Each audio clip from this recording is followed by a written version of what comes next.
байгуулсан шахмал түлшний үйлдвэр юм байж бүтээгдэхүүнээ хураах, хадгалах, агуулгахгүй байна гэдэг чинь юу гэсэн үг юм бэ? Агуулгахгүй үйлдвэрийг яг үйлдвэр гэж үзэх үү? Одоо цаанаар талхыг яаж зүүж гэдэг л юм подон дээр тавиал ингээд дээрс нь давхарлахгүй зайтай байдаг шүү дээ. Уул нь тийм нөхцөлд хадгалчмаар байдаг байхгүй юу? Гэтэл яг тийм манад өнөөдөр агуулга галга байна. Онцгой төс зориултыг агуулгахгүй л гэсэн үг юм шүү дээ. Тийм агуулга өнөөдөр байхгүй. Тийм агуулга өнөөдөр байхгүй. Манай 5 дугаар түлш болохоор шамал түлшийг өөртөө агуулдаггүй.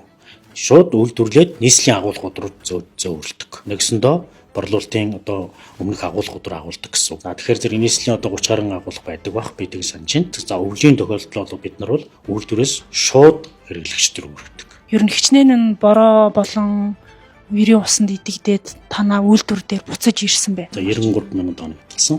За тэрнээс нь 250 тонн нь норсон ирсэн. За энэ бол хэрэглэгчд гаргаж болохгүй норсон түлш учраас дараа бид нар тэргээ үйлдвэрийн зөвөнд ашиглаад явуулсан л гэсэн. Ер нь бол байна штэ. Малчин хүн ч гэсэн малаа бороо шорооноос хамгаалаад сарвч хашаа барьж өгдөг шүү дээ. Тэгэхээр засгийн газар анх энэ үйлдвэрийг барихдаа цогцоор нь хандаагүй гэдг нь харагдаж байна.